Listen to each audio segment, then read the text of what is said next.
ఆస్తి కోసం డబ్బు కోసం అడ్డదారులు తొక్కే కుమారులు కోకొల్లలు.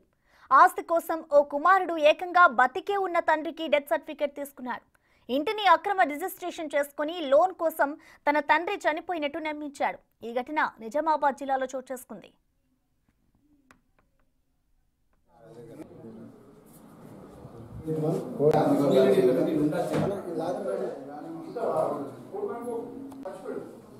నిజామాబాద్ జిల్లా మెండోరా మండలం బుస్సాపూర్ గ్రామానికి చెందిన మదంశెట్టి ప్రసాద్ తన కుటుంబంతో కలిసి ఉంటున్నాడు. ప్రసాద్ పేరు మీద ఒక సొంత ఇల్లు ఉంది. ప్రసాద్ కు కుమారుడు మదంశెట్టి ఆసిఫ్ నాయుడు ఉన్నాడు. ప్రసాద్ భార్య రజని 2020 మార్చిలో చనిపోయింది. అప్పటి పంచాయతీ కార్యదర్శి రజని డెత్ సర్టిఫికేట్ జారీ చేసింది.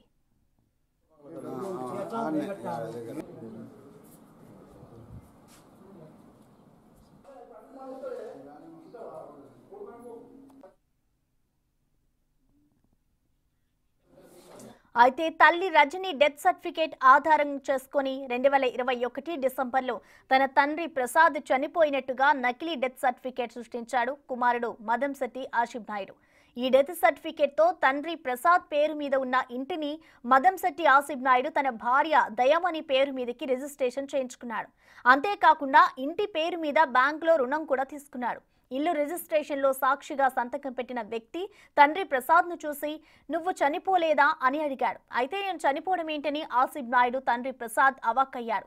నేను మా ఆంధ్రాకు 6 నెలలు పోయి వచ్చానని అన్నాడు. దీంతో రిజిస్ట్రేషన్ లో సాక్షిగా సంతకం పెట్టిన వ్యక్తి కొడుకు చేసిన ఘనకార్యాన్ని తండ్రికి వివరించాడు.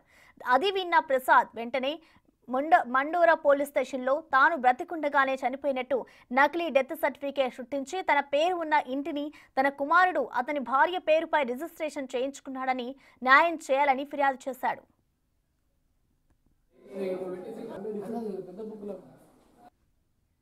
నేను బతికుండగానే డెత్ సర్టిఫికేట్ పుట్టించి నా ఆస్తులు ఆక్రమించుకుంది. దీని మీద అధికారులు చర్య తీసుకోవాలి. ఇది ఒక మనవి.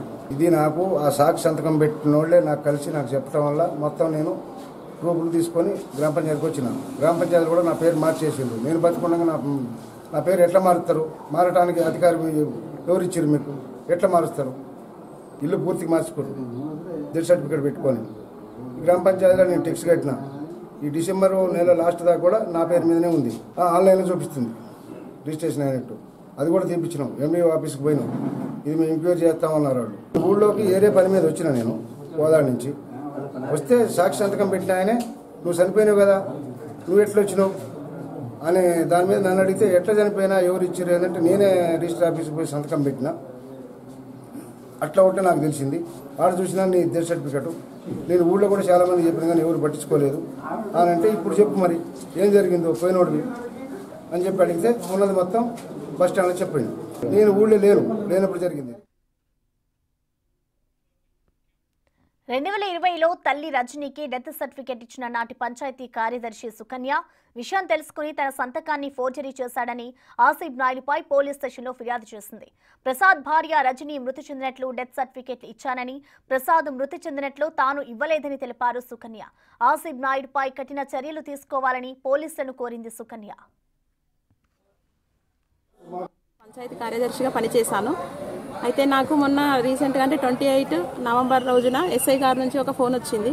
అంటే మదంశెట్టి ప్రసాద్ అనే అతను మనిషి బతుకుండగానే డెత్ సర్టిఫికేట్ ఇష్యూ చేసినట్టు మా దగ్గరకు ఒక కేసు వచ్చిందని చెప్పేసి పోలీస్ స్టేషన్ నుంచి నాకు ఒక ఫోన్ కాల్ వచ్చింది. తర్వాత ఒక 1 అవర్ తర్వాత ఎంపీడీ ఆఫీస్ నుంచి కూడా ఒక ఫోన్ కాల్ వచ్చింది సేమ్ అలానే.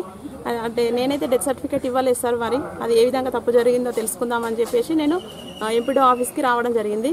ఎంపీడీ ఆఫీస్కి వచ్చి నేను అక్కడ డాక్యుమెంట్స్ అన్ని వెరిఫై చేయగా అంటే నేను 2020 మార్చిలో నేను వాళ్ళ అమ్మగారు చనిపోయినట్టు అంటే మదంశెట్టి రజని చనిపోయినట్టు డెత్ సర్టిఫికేట్ ఇచ్చాను. అయితే దానిని సేమ్ అదే సంతకాన్ని ఫోర్జరీ చేసి వాళ్ళ నాన్న కూడా చనిపోయినట్టు కొత్తగా డెత్ సర్టిఫికేట్ సృష్టించుకొని హౌస్ ప్రాపర్టీని మ్యూటేషన్ చేయించుకున్నాడు. అలాగే బ్యాంకులో లోన్ కూడా తీసుకోవడం జరిగింది. ఇది నా ఎంక్వైరీలో అంటే ఫోర్జరీ చేసినట్టు తెలిసిందని చెప్పేసి నేను అదే విషయమై ఎస్ఐ గారికి మొన్న 28 రోజు పిటిషన్ ఇవ్వడం జరిగింది. ఇప్పుడు అదే విషయమై మళ్ళీ ఎఫ్ఐఆర్ నమోదు చేయడానికి నేను మళ్ళీ పోలీస్ స్టేషన్